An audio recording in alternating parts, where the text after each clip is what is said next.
Lucas 12, e novamente eu vou ler apenas o versículo 21. Lucas 12, versículo 21.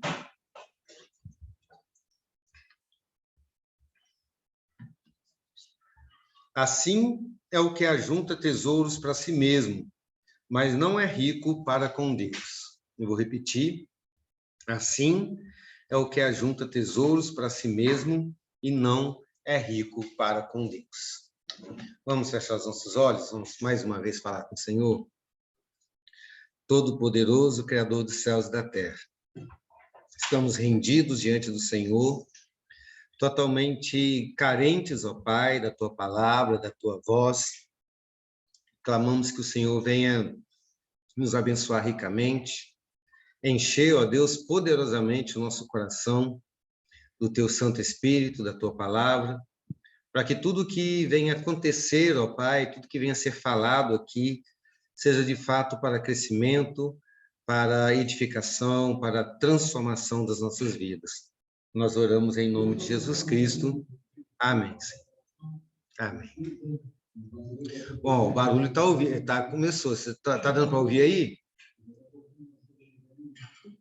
Se atrapalhar, vocês me falam. Mas na semana passada nós vimos 3 práticas que nos auxiliam na nossa luta contra a cobiça, né? E nós vimos a respeito da gratidão, de ambições santas e de dependência de Deus. Gratidão, santas ambições e dependência de Deus. E a gente deve lembrar que essas práticas, na verdade, são decorrentes de uma nova mentalidade, que é uma mentalidade fruto da conversão, que vê o Senhor como fonte, como dono e governador de todas as coisas. Então, porque a gente entende, assim, a Deus como fonte, como dono e governador de toda a nossa vida e de tudo que nós temos, então, as nossas práticas em relação àquilo que temos mudam, né? Então, não é mudando de prática que a gente vence a nossa avareza, é mudando o coração, tendo o coração transformado por Jesus Cristo, e essa transformação muda as nossas atitudes. Então, falamos semana passada sobre essa atitude de gratidão, de santas ambições, desejos santos e dependência completa, plena do Senhor. Hoje eu espero conseguir encerrar o nosso estudo dessa parábola, falando das últimas 2 práticas, né? Práticas também fundamentais para que a gente possa ser rico para com Deus, né? Que isso seja de fato o nosso desejo. E a primeira delas, queridos, é a prática da obediência. No que diz respeito às nossas finanças, no que diz respeito aos nossos bens, no que diz respeito às nossas posses, no que diz respeito às coisas que nós amamos, aquilo que é rico, aquilo que é prazeroso, aquilo que é importante, aquilo que é valioso para nós, nós precisamos permanecer em completa obediência do Senhor. E uma coisa interessante é que, quando a gente fala sobre obedecer a Deus, no que diz respeito a finanças, o que vem à nossa mente, né? Na maioria das pessoas, quando a gente fala assim, você precisa obedecer aquilo que Deus fala a respeito de dinheiro, o que vem na sua mente? Para a maioria das pessoas, ele vai dizer, nós devemos entregar o nosso dízimo. Geralmente, a nossa mente, quando trata das nossas finanças, está ligada, e a obediência a Deus está ligada à nossa obediência em entregar os nossos dízimos, a nossas ofertas. Nós dizemos, nós temos que obedecer a Deus, devolvendo aquilo que pertence a Ele, ou seja, os 10%. Nós até costumamos dizer o seguinte, que os 10% pertencem ao Senhor, e nós devemos devolver para Deus. E os 90% pertencem a nós. E aí nós podemos usar conforme a gente pensa, né? E, logicamente, não podemos usar o restante para o pecado, mas usar conforme a nossa vontade. Porém, queridos, a relação da palavra de Deus com o dinheiro e os mandamentos da palavra de Deus a respeito do uso dos nossos recursos é muito mais do que isso. Vai muito, muito, muito mais além. Né? Não se trata apenas de entregar o dízimo e ficar com o restante para nós. Na verdade, isso não é obediência. É uma desobediência. É pecado. Imaginar que nós devemos entregar 10% para Deus e todo o restante, então, fica em nosso poder e é nosso. Né? Se a gente pensar um pouquinho e meditar um pouquinho nisso, queridos, eu te pergunto, quanto do que você tem, você recebeu de Deus? Quanto você tem, do que você tem, pertence ao Senhor e está no governo dele, ou no comando dele? E a resposta que você e eu devemos chegar é 100%. Né? Não é 10% que pertence ao Senhor. 100% de tudo que eu ganho pertence ao Senhor. Veio dele, pertence a ele e tem que ser governado por ele. Então, na verdade, queridos, quantos por cento da nossa renda nós devemos colocar em inteira obediência ao Senhor? 100% dela. Então, queridos, uma pergunta para você responder para você mesmo.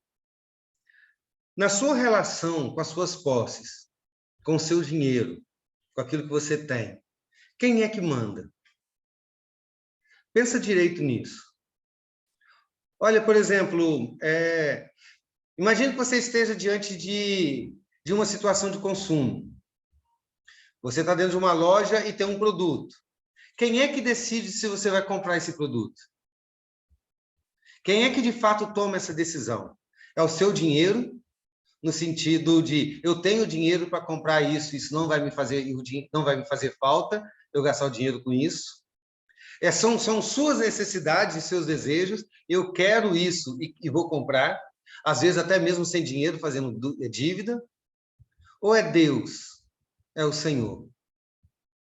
Quem é que governa o seu dinheiro? Quando você pensa em usar o seu dinheiro, em juntar o seu dinheiro, ou em comprar alguma coisa, quem é que governa? Quem é que toma a decisão?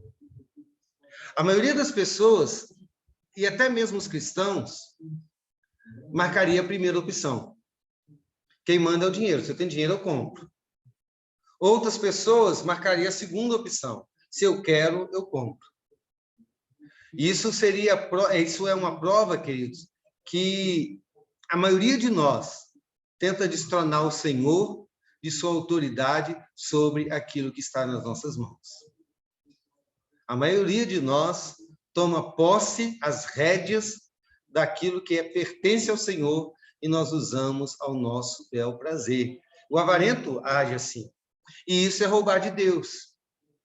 Então, às vezes, a gente lê lá em Malaquias, falando que aquele que não entrega o dízimo está roubando de Deus, e Malaquias é muito claro em dizer isso, mas, na verdade, a verdade bíblica é muito maior do que isso, porque ela diz que qualquer coisa que nós usamos, que está em nossas mãos, que não seja conforme a vontade do Senhor, nós usamos como proprietário, como governador daquilo, é se apropriar, é tomar para nós aquilo que pertence ao Senhor. É usar os recursos dele para atender às nossas vontades sem permissão dele. É fazer isso sem qualquer peso na consciência. É assim que o avarento faz. É assim que o cobiçoso faz. É assim que a maioria de nós fazemos. Porque todos nós temos no fundo da nossa alma esse pecado, que é a avareza, que é a cobiça. O desejo, o anseio de possuir, de ter e de governar aquilo que nós temos. Né? Então, essa atitude de querer controlar aquilo que temos e fazer tudo conforme a nossa vontade, isso alimenta a avareza. Porque nós pensamos, eu preciso ter mais para ter mais poder, para ter mais controle, para ter mais vida, para ter mais qualquer outra coisa. Né? Mas o pensamento cristão, ele inverte essa prática. Porque o cristão que conhece as verdades que nós conhecemos e que é transformado pelos princípios que nós estudamos, ele sabe que ele é apenas um mordomo de tudo aquilo que ele possui. Ele é apenas um mordomo de tudo aquilo que está nas suas mãos. E, portanto, ele age como mordomo. E é isso que, de fato, nós somos. Pensa comigo um pouquinho, queridos. Imagina que você é um mordomo de uma mansão de praia de um homem muito rico. E esse homem, o proprietário dessa mansão, ele é um homem muito bom. Ele permite que você more na propriedade dele, porque ele não mora ali, ele só vai lá de férias, ele permite que você more lá, ele permite que você experimente de todo o luxo e mordomia daquele lugar, mas a mansão é dele. Então, imagine que você é esse mordomo. Como você se comportaria na sua posição de mordomo naquela casa? Se você for um bom mordomo, a primeira coisa, você seria grato pelos benefícios da sua mordomia. Você seria grato, como nós já estudamos, por tudo aquilo que está nas suas mãos.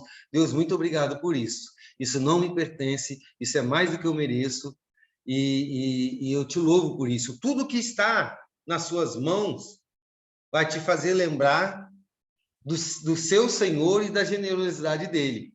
Muito obrigado, porque o Senhor me permitiu experimentar dessa casa, experimentar dessa piscina, experimentar dessa vista na praia. Nada disso é meu, mas eu estou podendo ficar aqui. E o meu Senhor permitiu que eu ficasse aqui. E, segundo lugar, tudo te faria lembrar também que é da sua mordomia que vem o seu sustento. Você sabe que todo o sustento que você tem vem de você governar tudo aquilo que você recebeu do seu patrão com fidelidade. Terceiro, você vai se esforçar ao máximo para conhecer a vontade do seu Senhor, porque você vai querer cuidar da casa dele da melhor maneira possível. E você vai não apenas procurar conhecer, mas procurar atender tudo o que ele deseja. Ele é um excelente patrão. Você tem uma excelente vida por causa daquilo que ele confiou em suas mãos. Então, você vai fazer o melhor que puder, segundo a vontade dele, e não segundo a sua própria vontade. É exatamente isso que acontece conosco. Deus nos concedeu a honra de cuidar dos bens que pertencem a ele. A família que pertence a ele, a casa que pertence a ele, o carro que pertence a ele, o dinheiro que pertence a ele, os dons que pertencem a ele, as nossas habilidades que também pertencem a ele, as vestes que temos que também pertencem a ele. Deus nos deu a graça de experimentarmos tudo isso e de cuidar de tudo isso que pertence a ele. Então, todas essas posses, quando a gente contempla tudo que a gente tem, né, a gente tem que nos lembrar do nosso doador. Tudo isso tem que nos levar a relacionar com ele. Tudo isso tem que gerar em nós a mais profunda gratidão. Tem que nos levar ao ato mais profundo de adoração. Tudo isso tem que nos levar a buscar a vontade de Deus. Né? E como eu posso buscar a vontade de Deus para saber como que ele quer que eu administro aquilo que pertence a ele? E o segredo é fácil. A solução para isso é fácil. Né? Primeiro, estudar a palavra de Deus. Que é na vontade de Deus que a gente conhece, na palavra de Deus que a gente conhece a vontade dele. Segundo, pela oração. E terceiro, pela prática de vida com Deus. Né? Através da palavra, da oração e da prática de vida com Deus, nós vamos estreitando o nosso coração com o Senhor. Nós vamos buscando, adquirindo intimidade com Ele. E aí a gente já começa a entender qual é ou não a vontade do Senhor. Né? E aí, a partir do momento em que a gente sabe qual é a vontade de Deus, ou pelo menos já tem um direcionamento, a gente luta para usar todos os recursos que a gente recebeu conforme aquilo que ele deseja. Né? Por exemplo, quando você for fazer uma compra, qualquer compra, pergunte para você mesmo, quem é que está comprando aquilo? Você quer comprar uma camisa nova? Pergunte para você mesmo quem é que está comprando aquilo. É você mesmo ou é o Senhor? É para satisfação de quem? Deus se satisfaz com aquilo que você está comprando? Outra pergunta. Quando você for investir o seu dinheiro, pergunta para você mesmo, para quem eu estou investindo? O que eu espero receber de retorno e para quem é esse retorno? Eu estou investindo tudo isso para mim mesmo? Para satisfazer a mim mesmo? É esse o meu objetivo principal? Eu estou buscando investir porque eu quero buscar a glória de Deus com esse investimento? É para Ele isso? É para atender a vontade dEle, para me submeter a Ele? Quando eu estou pensando em ajuntar, para quem eu estou juntando? Para quem eu estou poupando? Eu estou poupando para mim porque eu estou dependendo e confiando a minha vida naquilo ali. Eu estou ajuntando para Ele, para que eu possa ter recursos, mais recursos para servir a Ele e para que aqueles recursos sejam instrumentos para que a vontade dEle seja feita na minha vida. Sabe, faça essa pergunta. Quem é que está gerindo aquilo? Quem é que está governando isso? Quando você quer comprar um celular novo, é para a glória de quem? É para a satisfação do quê? Sabe? E eu fazer essa pergunta, vença a tentação de satisfazer o seu ego. Você vai perceber que é da vontade de Deus que você compre uma roupa nova, é da vontade de Deus que às vezes você compre um celular novo, é da vontade de Deus que você compre uma casa nova, muitas vezes será. Mas sempre quando isso for instrumento da vontade do Senhor, isso nunca será o seu Senhor, isso nunca poderá ser para a sua glória.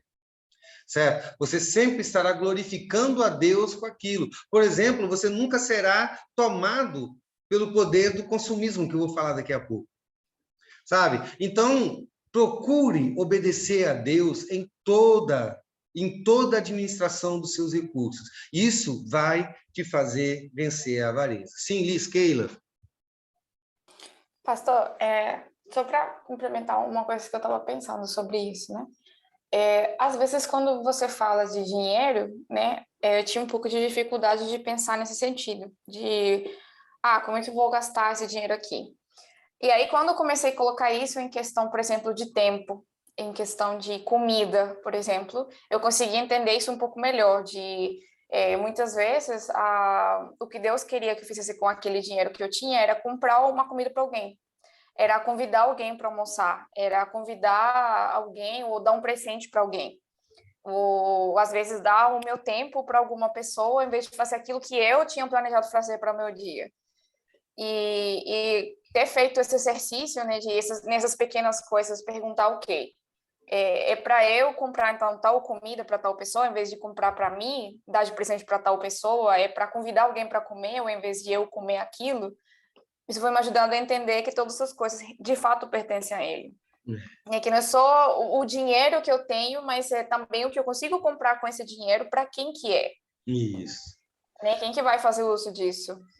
Perfeito. E quando você falou de comida, até achei que você fosse falar uma outra coisa também, que é interessante, que eu não tinha pensado, mas você falou, a comida veio na minha cabeça. Que às vezes é o dinheiro que a gente tem, e às vezes também é comida. Por que eu vou comer? Porque eu tenho ali para comer, não é? Porque muitas vezes a gente come só para satisfação também.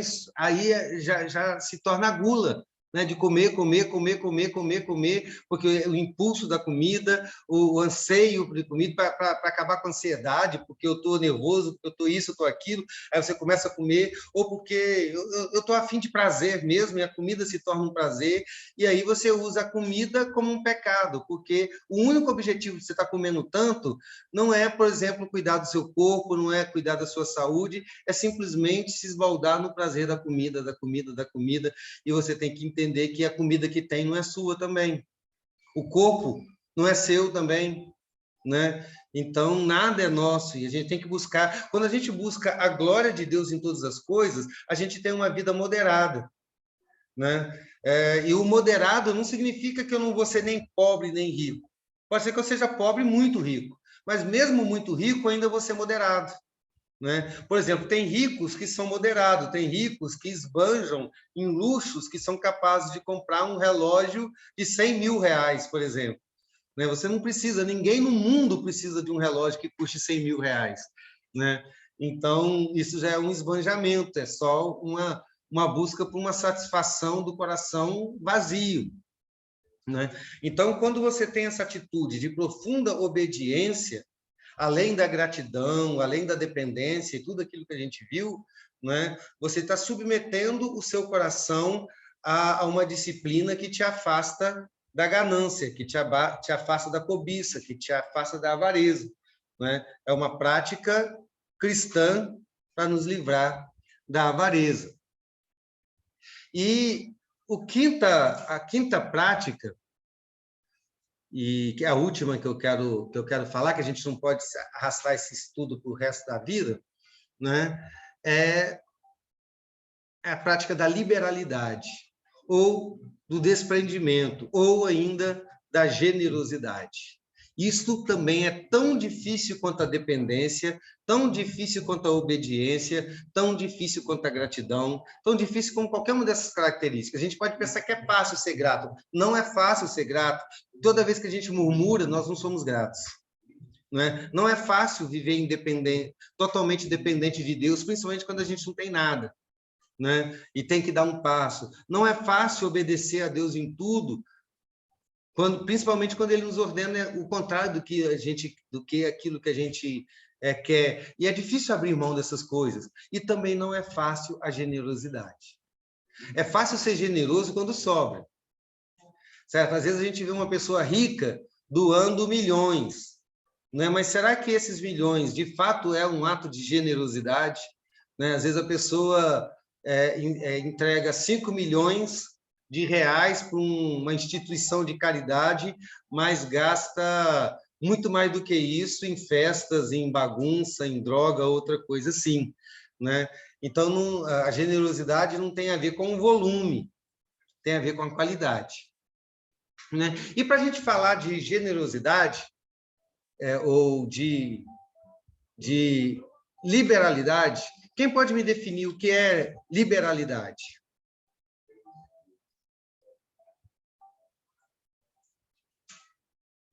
Ó, eu vou ouvindo forró e esperando vocês.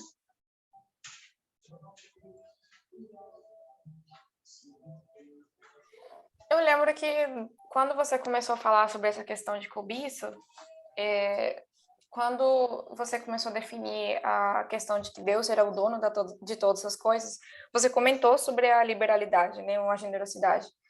E naquele momento, né, eu tinha entendido que se refere àquela atitude em que eu entendo que o dinheiro não me pertence, que na verdade as coisas não me pertencem, e então eu consigo meio que dar elas sem sentir pena por isso, sem sofrer por isso, sem perder o sono porque eu preciso dar o dinheiro ou alguma coisa que eu tinha comprado, mas é aquela atitude de, ok, não é meu, é de Deus, e se Deus quer dar para aquela pessoa, amém, que assim seja. Não vou precisar, não vou sofrer por conta disso, né? Então, eu entendo a liberalidade desse jeito.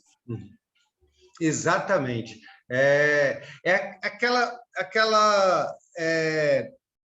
Aquela disposição de dar ou de doar, de ofertar, sem ter obrigação de fazer, sabe? Não fazer por obrigação, melhor dizendo, né? Sem ter qualquer esperança de receber alguma coisa em troca, simplesmente dar, né? E isso é um movimento totalmente o contrário do movimento que a gente percebe no nosso coração e na sociedade, né? Se a gente olhar para a sociedade que a gente vive, a gente vai perceber que nós vivemos uma sociedade puramente materialista. A sociedade que a gente vive não é a sociedade brasileira apenas, é praticamente todas as culturas do mundo, né? É uma sociedade puramente materialista, tudo gira em torno do dinheiro, das posses, dos bens, né? A pessoa é medida por aquilo que tem, né? Quanto mais tem, mais importante essa pessoa é, né? O ter é visto superior ao ser. Não importa muito aquilo que a pessoa é, mas sim aquilo que ela tem, E quanto mais a pessoa tem, mais acesso ele tem, por exemplo, a mais dinheiro, porque quem não tem dinheiro não consegue ganhar dinheiro, quem tem muito dinheiro consegue ganhar mais dinheiro. Mais acesso ele tem à educação, uma educação melhor, à saúde, à moradia, ao poder, ao coração das pessoas, né? Então, o mundo materialista leva a isso. As pessoas em busca do ter, porque o ter acaba que abre portas para uma vida melhor. E as pessoas, então, colocam o materialismo como sua filosofia de vida. Mas não é só o materialismo. Nós vivemos numa sociedade materialista e também numa sociedade consumista, né? É aquela sensação de que eu preciso ter as novidades do mercado para ser feliz. Não é apenas ter, é ter aquilo que é de ponta, aquilo que é novo, aquilo que é melhor, aquilo que tem mais recursos, né? Tudo que eu possuo se torna obsoleto logo que surge uma coisa melhor, né? Eu acho interessante isso. Por exemplo, você tem um celular. O meu celular, eu não devo usar 5% dos recursos que ele tem. Principalmente porque eu não sou um cara de mídia. E mesmo as pessoas que são, não usam todo o recurso. Mas daqui a pouco vai surgir um celular melhor, que tem uma câmera assim, que faz não sei o quê, que cozinha, que faz tricô, e aí você fala, não, eu preciso ter esse celular. Mas é interessante a sensação de necessidade e de insatisfação enquanto eu não tiver a versão melhor. Não, a minha versão ainda é atrasada, o meu celular ainda é atrasado. Mas isso vale para tudo, para roupa, para qualquer coisa. Tudo que eu possuo, logo se torna obsoleto quando surge algo melhor, algo maior, algo mais moderno, algo diferente, algo novo, algo mais caro, algo mais avançado, né? Então, a gente vive para comprar, para consumir, cada vez mais, cada vez mais. Eu li uma reportagem, e olha que essa reportagem já deve ter uns 10 anos, e a pessoa diz assim, na década de 50, na época de 1950, nós consumíamos 5 vezes menos do que consumimos hoje. 5 vezes menos. E não éramos menos felizes do que somos hoje. As pessoas, por exemplo, da idade da Soninha, vai lembrar que a gente, quando era criança, para ser feliz, a gente precisava de muito pouco. Eu pegava um pneu de bicicleta velha e rodava aquilo pela rua, aquilo era o meu carrinho. Ou uma lata de sardinha e fazia a roda com um pedaço de chinela havaiana, você cortava assim, colocava 4 rodinhas, amarrava uma cordinha e saía correndo com aquilo pela rua, né? E a gente era muito feliz em brincar com isso, às vezes nem precisava, brincava de pique, brincava de esconde-esconde, brincava de uma porção de coisa, de jogar bola, e a bola não era a bola do Cristiano Ronaldo, da Nike, que tem não sei quantas camadas, não sei o quê, era bola furada mesmo, era bola de plástico, e a gente era feliz. Não é porque a gente não era tem... bola de meia. De meia, viu? Não falei que a Soninha lembra? Bola feita de meia, né? Então, e a gente não era menos feliz do que as crianças hoje. Talvez na época a gente fosse mais feliz do que as crianças de hoje são. E sem ter essas coisas. Porque as crianças hoje, quantas são as crianças que conseguem ter um celular de ponta? Certo? São poucos as crianças que conseguem ter um iPhone 77, não sei nem que número está o iPhone hoje, né? Eu parei no 7, mas já passou do 7 há muito tempo. Quer dizer, parei não que eu não tenho iPhone, né? Mas de acompanhar.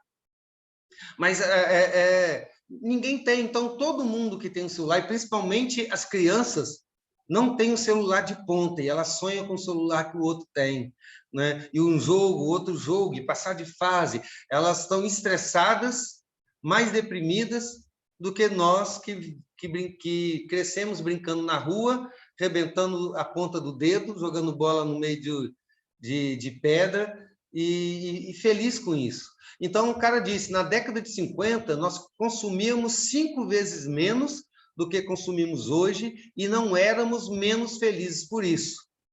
Na década de 70, 70% das famílias dependiam de apenas uma renda para manter toda a família. Somente o trabalho do pai sustentava toda a casa. Hoje, mais de 70% das famílias dependem de 2 rendas para manter o mesmo padrão. É preciso que o pai trabalhe, é preciso que a mãe trabalhe, e às vezes é preciso que o filho trabalhe para manter o mesmo padrão de vida que a pessoa tinha nos anos 70 com um trabalho só o trabalho do pai.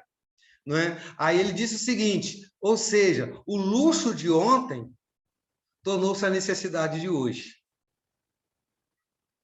Né? Então, é essa a sociedade que a gente mora, numa sociedade materialista, numa sociedade consumista e numa sociedade capitalista, onde a lei do mercado é a lei que rege todo mundo, né? É onde os fortes sobrevivem, onde você precisa ser o melhor profissional. Não basta ser uma nutricionista, tem que ser a melhor nutricionista. Não basta ser uma psicóloga, tem que ser a melhor psicóloga.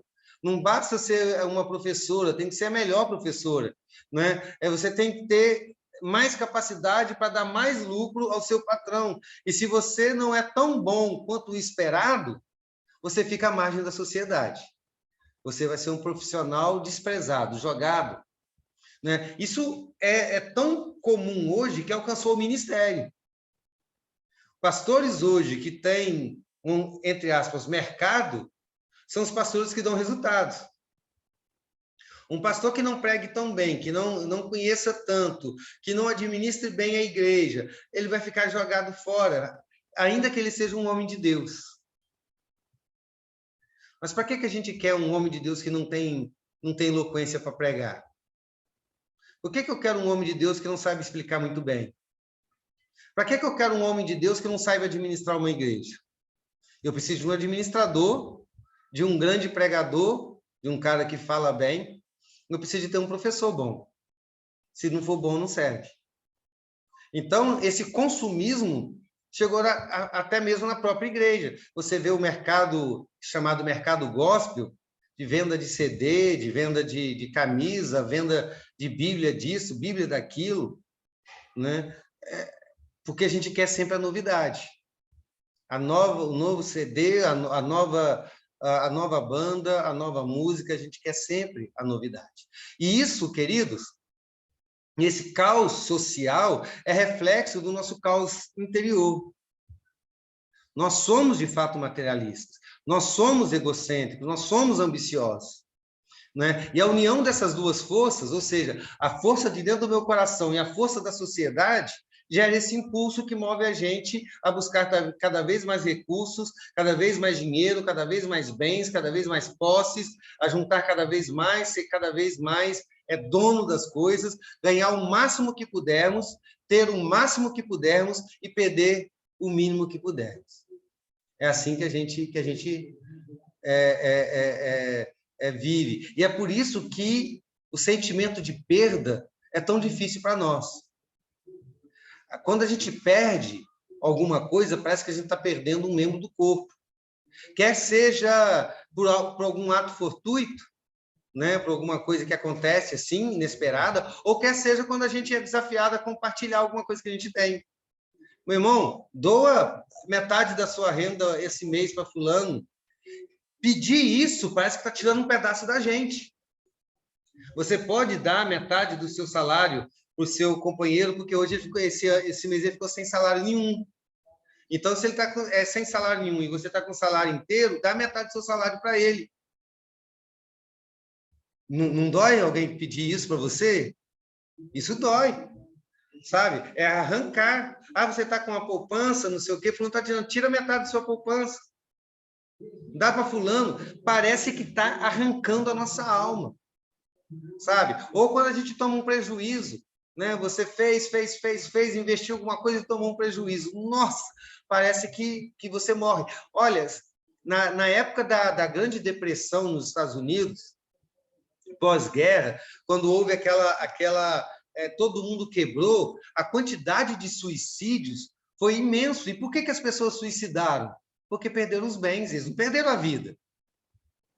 Eles não perderam a família, não perderam a Deus, eles perderam os bens. E por perderem os bens, a vida já não fazia mais sentido. Então, nós estamos presos a isso, né?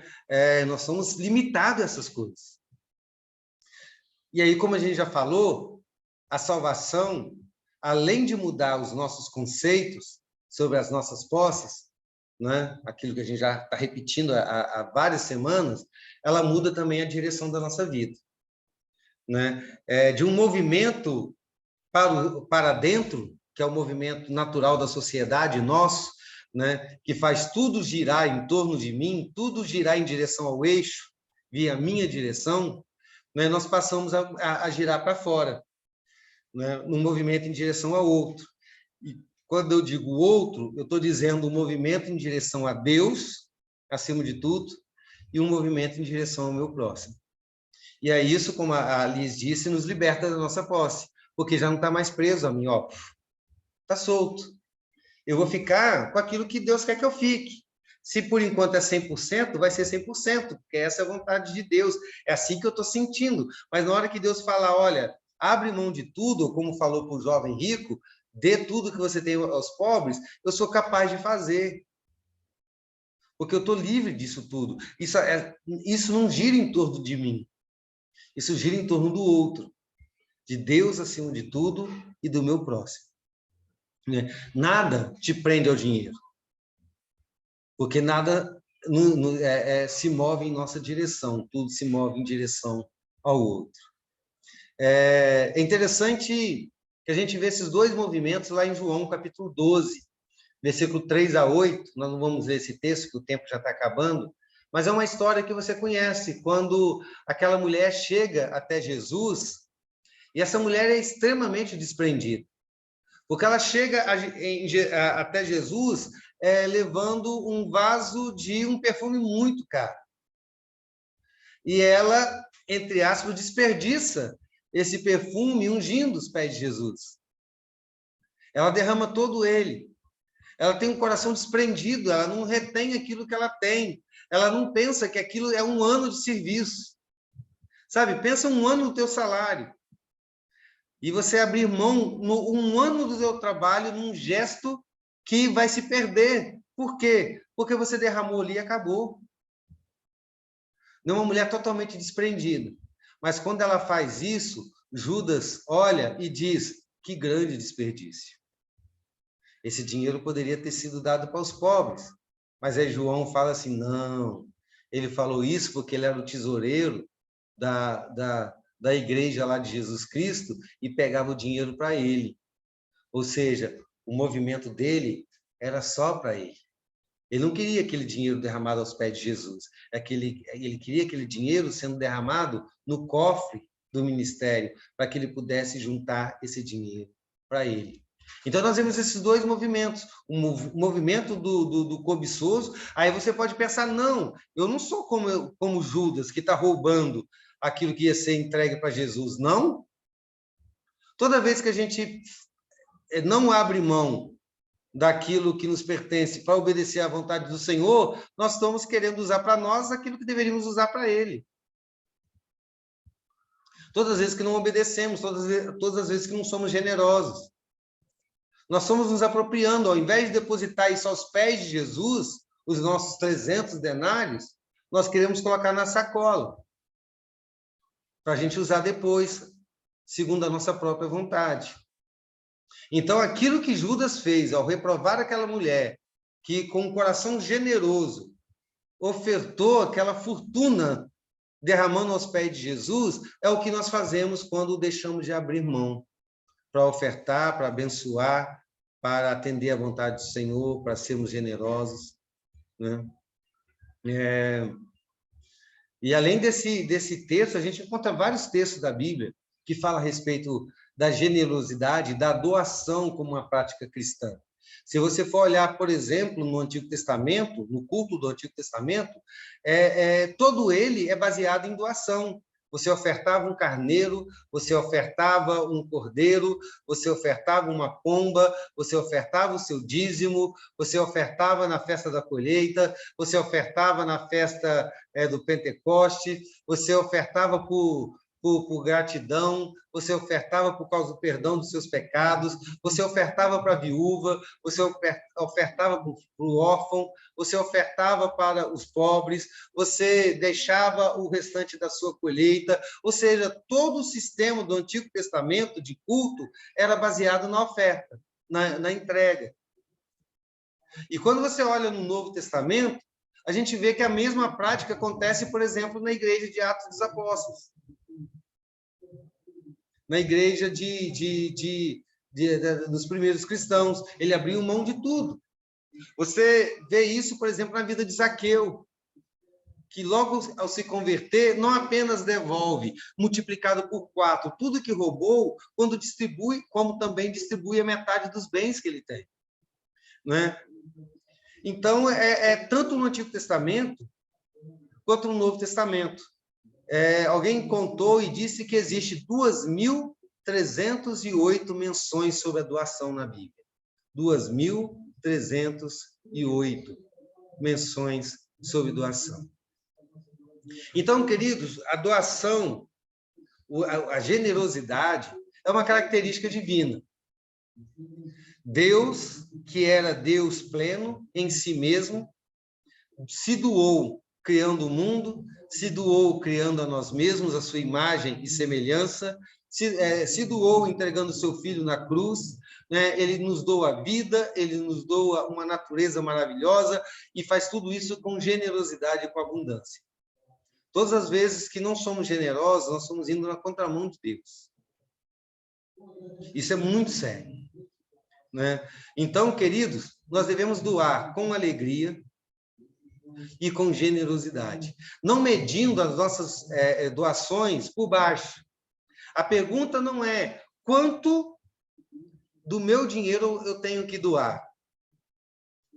A pergunta é o quanto do dinheiro de Deus eu posso ficar. Sabe, quanto do dinheiro que Deus me deu é para mim, é para o meu uso. Não é o quanto eu tenho que doar, é o quanto eu posso usar para a minha glória, porque eu tenho que usar todo ele para a glória do Senhor. Né? Porque o coração, como eu disse, o coração de Deus é generoso. Né? Você lembra da doação da viúva pobre? Como ela depositou toda a sua renda aos pés de Jesus Cristo lá no gasofilácio. É assim que a gente tem que fazer. E essa prática de vida generosa, ela nos dá vitória sobre os pecados, porque, como já falamos, Jesus Cristo disse que o amor ao dinheiro é a raiz de todos os males. Né? Então, fecha a porta para pecados. A generosidade estimula a fé. Toda vez que eu sou generoso, isso é um ato de fé. Principalmente para aqueles que não doam a sobra, porque não tem sobra. Nenhum de nós tem um sobra. Né? A gente pode ter até uma poupança, mas sobra a gente não tem. Que para poupar alguma coisa, a gente tem que abrir mão de outra. Não é o dinheiro, não gastei tudo e sobrou tanto. Né? Não é assim. Então, doar estimula a fé. Doar nos aproxima do Senhor e ele traz vida à nossa vida devocional. O doar nos liberta para cuidar do próximo. Doar nos encaixa no ciclo da generosidade divina. Paulo disse isso lá em 2 Coríntios, capítulo 9, versículos 6 a 12. Ele diz assim: isto afirma, irmãos, aquele que semeia pouco, pouco também ceifará. O que semeia com fartura, também colherá com fartura. Cada um contribua segundo tiver proposto no seu coração, não com tristeza ou necessidade, porque Deus ama quem dá com alegria. Deus pode tornar abundante em você toda a graça, a fim de que, tendo sempre, em tudo, ampla suficiência, vocês sejam abundantes em toda boa obra, como está escrito. distribuiu, deu aos pobres, e a sua justiça permanece para sempre.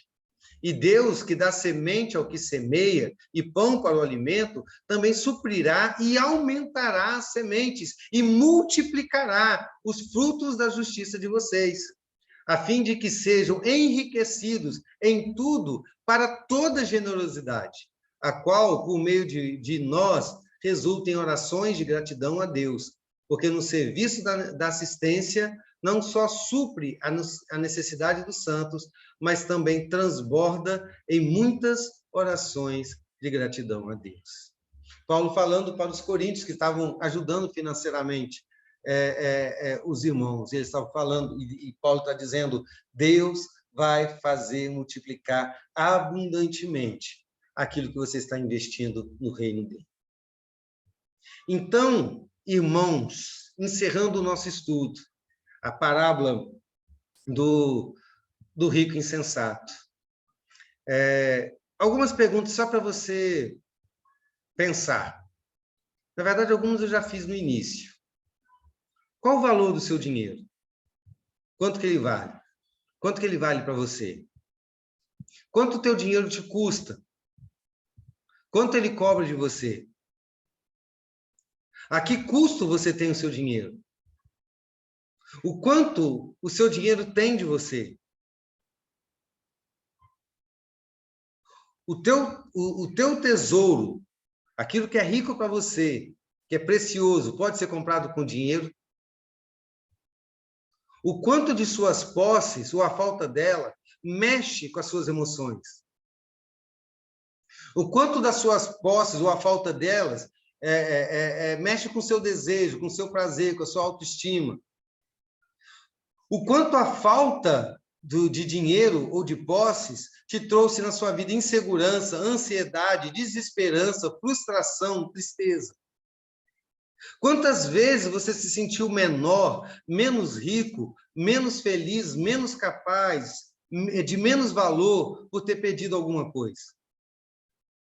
O quanto suas posses afetam a sua vida espiritual, ou a falta delas afeta a sua vida espiritual? Quantas vezes a busca pelos bens deste mundo te mobilizou a buscar a Deus? Quantas vezes a busca por ter interferiu na sua busca por ser, ou na sua busca por Deus? Por exemplo, você ficou atarefado demais para orar e para servir ao Senhor. Existe alguma área na sua vida em que você tem tido dificuldade de desenvolver contentamento? Está satisfeito? Tem sido difícil abrir mão de alguma coisa? Alguma vez, as riquezas deste mundo determinaram o seu agir? Você já foi picado pela avareza? Lembre-se, queridos, que apenas um detalhe, apenas na sutilidade da avareza, ela é uma brecha para que esse pecado entre na nossa vida e vai tomando conta de você, a ponto de você ser capaz de abrir mão do teu irmão por causa de uma herança. Que é o que aconteceu com aquele que perguntou para Jesus. Jesus, ordena o meu irmão que reparta comigo a minha herança. Ele fez tudo isso porque para ele a herança valia mais do que o convívio com seu irmão. Que toda possibilidade, qualquer resquício de avareza, de cobiça, possa cair do nosso coração em nome de Jesus. Amém? Alguém tem uma pergunta? Ou algum comentário?